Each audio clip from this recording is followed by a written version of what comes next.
اعوذ باللہ السمیع العلیم من الشیطان اللعین الرجیم بسم اللہ الرحمن الرحیم احسن کلمۃ یبتدأ بها الکلام وخیر خبر یختتم بها المرام حمدک اللہم علی جزیل الانعام والصلاة والسلام علی سید الانبیاء والمرسلین الخاتم لما سبق والفاتح لمن غلق المعلن الحق بالحق ابی القاسم محمد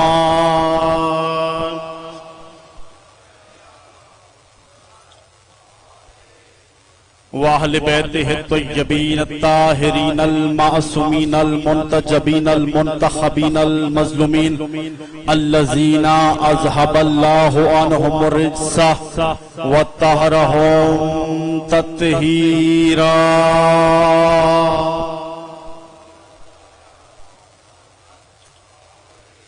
وَلَعْنَةُ اللَّهِ عَلَىٰ أَعْدَائِهِمْ أَجْمَعِينَ وَغَاصِبِي حَقُوقِهِمْ وَمُنْكِرِي فَضَائِلِهِمْ وَمَصَائِبِهِمْ وَوِلَایَتِهِمْ أَجْمَعِينَ أَمَّا بَعْدُ بِسْمِ اللَّهِ الرَّحْمَنِ الرَّحِيمِ قال الرحمن فی القرآن جاء الحق وزهق الباطل ان الباطل کان زہوقا۔ ایک مرتبہ خاندان اولی الامر پر ایک چھلکتی صلوات کی تلاوت فرما دیں۔ اللہم کا جو مسئلہ اٹھایا تو پھر کیا کرو گے؟ اسی جرم نے اگر میرے بھائی جہنم پہنچایا تو پھر کیا کرو گے؟ ارے کسی گھر پر لکھا ہو نام علی تو نفرت سے کہتے ہو شیعوں کا گھر ہے۔ حیدری ارے کسی گھر پر لکھا ہو نام علی تو نفرت سے کہتے ہو شیعوں کا گھر ہے۔ یہی نام جنت کے دروازے پہ لکھا پایا تو پھر کیا کرو گے؟ حیدری ایک صلوات پڑھ دے محمد والے محمد پر۔ واجب الاحترام سامعین گرامی قدر عاشقان ولایت علی ابن ابی طالب علیہ السلام تشریف فرما ہیں۔ سامعین گرامی قدر جو آیت آپ کے سامنے تلاوت کی ہے اس کا مضمون حق اور باطل ہے۔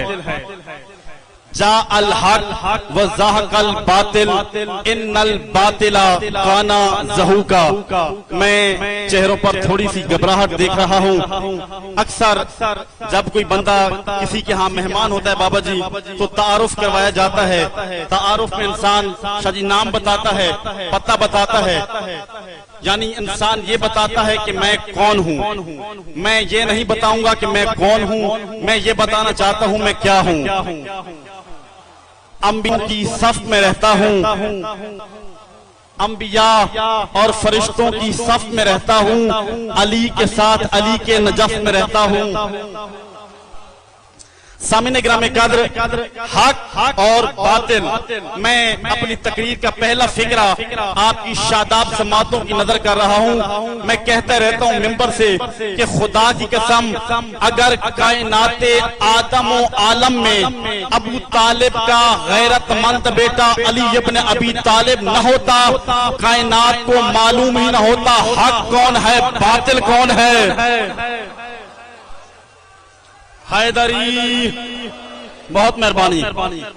سامعین گرامی قدر مارکہ حق و باطل کا آغاز روز اول سے ہی نوشتہ دیوار ہے۔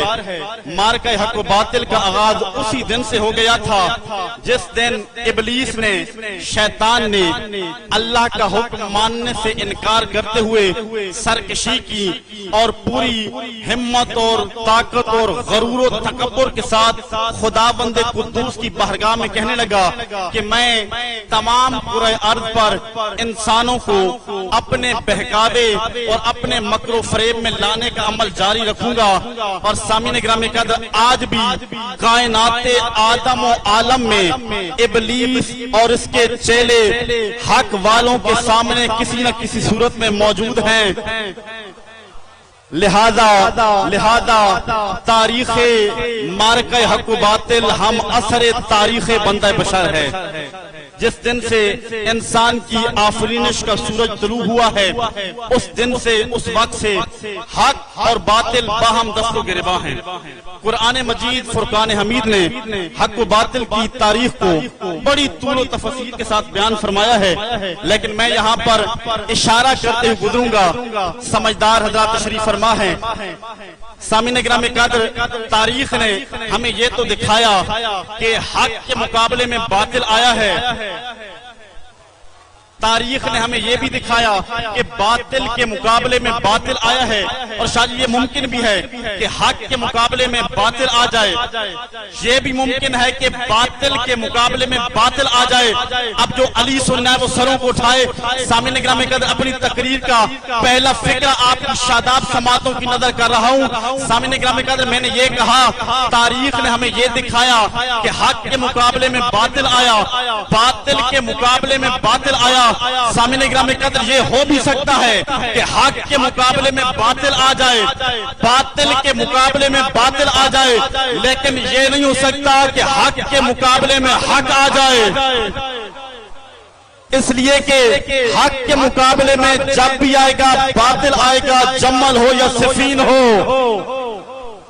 حق کے مقابلے میں جب بھی آئے گا باطل آئے گا، عورت ہو یا مرد ہو۔ اور سامعین گرامی قدر، میرا موضوع، میرا عنوان، میری آج کی منزل مجسم حق ہے، معیار حق ہے، مصداق حق ہے۔ سامعین گرامی قدر، تاریخ گواہ ہے کہ جب بھی حق اور باطل مد مقابل آئے تو فتح شمشیر ہمیشہ حق کا مقدر بنی۔ اب جو حضرات یہاں پر موجود ہیں وہ داد بھی دیں گے، دعا بھی دیں گے۔ فکرہ آپ کی شاداب سماعتوں کی نظر کر رہا ہوں۔ سامعین گرامی قدر، حق اور مقابل، حق اور باطل کا جب بھی آپس میں مقابلہ ہوا تو فتح شمشیر ہمیشہ شادی حق کا مقدر بنی، چاہے حق مقدار میں تھوڑا ہی کیوں نہ ہو۔ اللہ اکبر، چاہے حق مقدار میں تھوڑا ہی کیوں نہ ہو۔ نہیں ہو سکتا کہ کبھی حق باطل کے سامنے جھک جائے، اس لیے کہ حق کا باطل کے سامنے جھک جانا ناممکنات میں سے ہے۔ اور اب جملہ کہہ دوں، سامعین گرامی قدر، اگر کبھی باطل اپنی پوری طاقت کے ساتھ میدان میں بھی آ جائے تو وہ حق نہیں بنتا، اگرچہ حق 25 سال اپنے حق کے خلافت سے غاصب ہونے پر 25 سال گوشہ نشین ہی کیوں نہ ہو جائے۔ اللہ اکبر، 25 سال حق علی ابن ابی طالب گوشہ نشین ہی کیوں نہ بیٹھے رہیں، باطل کبھی حق نہیں بن سکتا۔ سامعین گرامی قدر، جو آیت آپ کے سامنے تلاوت کی ہے اس کا مضمون حق اور باطل ہے۔ یہ وہ آیہ مجیدہ ہے کہ جس کا لفظ حرف مشیت الہی ہے، جس کا لفظ حکمت الہی ہے۔ اور سامعین گرامی قدر، اللہ اس آیت میں ایک عظیم المرتبت شخصیت کو حق قرار دے رہا ہے۔ سمجھدار مجمع، میں بتانا چاہتا ہوں آج کی مجلس میں کہ وہ عظیم المرتبت شخصیت کون ہے، وہ عظیم المرتبت ہستی کون ہے کہ جس کو اللہ اس آیت میں حق قرار دے رہا ہے۔ سامعین گرامی قدر، میں بتانے جا رہا ہوں کہ وہ ہستی کون ہے، وہ شخصیت کون ہے جس کو اللہ اس آیت میں حق قرار دے رہا ہے۔ سامعین گرامی قدر، میں اپنے مولا کے 60 القابات بیان کرنے جا رہا ہوں۔ توجہ ہے بھائی، 60 القابات آپ کی شاداب سماعتوں کی نظر کرنے جا رہا ہوں، اور خدا کی قسم ہر لقب، ایک لقب آسمان پر سونے کے قلم سے لکھنے کے قابل ہے۔ وہ ہستی کون ہے کہ جس کو اللہ اس آیت میں حق قرار دے رہا ہے؟ وہ ہستی امیر المومنین ہے، یاسف الدین ہے، مولا المومنین ہے، قائد و غل محجلین ہے، نور العارفین ہے، قائد و غل محجلین ہے، قاتل المشرکین ہے، قاتل الکافرین ہے، قاتل الناقصین، المعصور سطح بیت الشجرہ ہے، حائد و میراث النبوہ ہے، لیس الغابہ ہے، عقد الصحابہ ہے، مصباح نہیں بخل کر کے نہیں، کنجوسی کر کے نہیں، نعرہ پوری قوت کے ساتھ آخری بندے تک ہاتھوں کو بلند کر کے نعرہ حیدری۔ اللہ اکبر، مولا سلامت رکھے، آباد و شاد رہے۔ عالم و اہل الحرمین شابی، عالم و اہل الحرمین ہے، المصلی الی القبلتین ہے، ذو المناقب السامیہ المراتب ہے، لیث و بنی غالب ہے، علی ابن ابی طالب ہے۔ سامعین گرامی قدر، یہ حق کیا ہے؟ آیت یاد ہے؟ آیت پر تھوڑی سی گفتگو کر دوں۔ جاء الحق وزہق الباطل ان الباطل کان زہوقا۔ یہ حق کیا ہے اور وہ کون سی چیزیں ہیں کہ جن کو اللہ نے قرآن مجید میں گنوا کر بتایا گیا کہ یہ حق ہے؟ سامعین گرامی قدر، اب وہ لسان اللہ بن کر حرکت میں آئی جس کی عصمت تکلم کی گواہی خود خدا دے رہا ہے، جس کی عصمت تکلم کی گواہی، جس کی لسان صداقت کی گواہیاں اللہ قرآن میں دے رہا ہے۔ بسم اللہ الرحمن الرحیم، والنجم اذا ہوا ما ضل صاحبکم وما غوا وما ینطق عن الہوی ان ہوا الا وحی یوحی۔ اللہ فرما رہا ہے میرا وہ نبی ہے جو میرے ٹیلی فون قدرت کے بغیر بولتا بھی نہیں، وحی کے بغیر نہ بولنے والا نبی ارشاد فرما رہا ہے ایھا الناس اسمعوا بان اللہ حق، لوگوں سنو اللہ کی ذات حق ہے، لوگوں سنو اللہ کی ذات حق ہے۔ پھر نبی ارشاد فرما رہے ہیں والکتاب حق، اس اللہ کی کتاب حق ہے، ورسول حق، اس کا رسول حق ہے۔ سامعین گرامی قدر، پیغمبر نے یہیں تک خاموشی اختیار نہیں کی، زبان وحی نے پھر سے اپنے لبوں کو جنبش دی، فرمایا، توجہ ہے کہ نہیں ہے؟ فرمایا من رانی فقد رای الحق، جس نے مجھ محمد کو دیکھ لیا اس نے مجسم حق کو دیکھ لیا۔ اللہ اکبر، بھائی نبی ارشاد فرما رہے ہیں جس نے مجھ محمد مصطفیٰ کو دیکھ لیا اس نے مجسم حق کو دیکھ لیا۔ تو اب معلوم ہوا سارے کے سارے حق کا نام ہے ذات محمد، مجسم حق کا نام ہے قبلہ ذات محمد۔ اب سامعین محترم، پڑھا لکھا مجمع تشریف فرما ہے، میرا ساتھ دینا تھوڑا تھوڑا۔ اب یہ جملے تو شادی تاریخ کے سینے پر مرقوم ہیں کہ بزم اصحاب میں سے ایک سائل اٹھا، ایک صحابی اٹھا، اس نے پیغمبر سے سوال کیا یا رسول اللہ من هو الحق من بعدک، یا رسول اللہ آپ کے بعد حق کون ہے؟ سامعین گرامی قدر، میں طالب علم ہوں، سوچتا رہتا ہوں، غور کرتا رہتا ہوں، فکر کرتا رہتا ہوں، یہ جو صحابی پوچھ رہا ہے پیغمبر سے یا رسول اللہ من هو الحق من بعدک، یا رسول اللہ آپ کے بعد حق کون ہے؟ یعنی صحابی جانتا ہے، سمجھتا ہے، پہچانتا ہے کہ یہ جو پیغمبر منبر پر تشریف فرما ہے یہ حق ہے، لیکن یہ نہیں جانتا کہ پیغمبر کے بعد حق کون ہے۔ جبھی تو پوچھ رہا ہے یا رسول اللہ آپ کے بعد حق کون ہے۔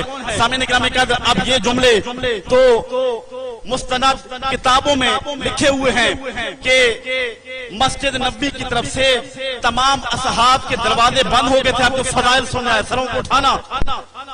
مسجد نبوی کی طرف سے تمام اصحاب کے دروازے بند ہو گئے تھے ماں سوائے علی ابن ابی طالب کے۔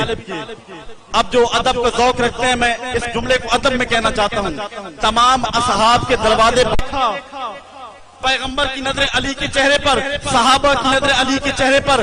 اب سوال کرنے والا سائل سوال بھی کر رہا ہے، علی کے چہرے کو بھی دیکھ رہا ہے، لیکن بھی کے ساتھ اب پیغمبر نے دستے دعا بلند کیے، آسمان کی طرف نظریں کی، پیغمبر نے دعا فرمائی اللہم اشہد ان اللہ حق ورسول حق والکتاب حق والکتاب حق ورسول حق والصراط حق والمیزان حق والجنت حق والجہنم حق والموت حق والقیامت حق والمات حق وان الساعۃ حق والنشور حق۔ پیغمبر دعا کر رہے ہیں اللہ علی، موت کے وقت علی، جنت بھیجنے والا علی، جہنم رسید کرنے والا علی، حیدری یا علی انت قسیم النار والجنہ۔ حدیث پڑھوں کوئی فتویٰ نہ لگا دے، جنت بھیجنے والا علی، جہنم رسید کرنے والا علی، منکر اور نکیر کے قبر میں سوال کرتے وقت علی، صراط پر علی، میزان پر علی۔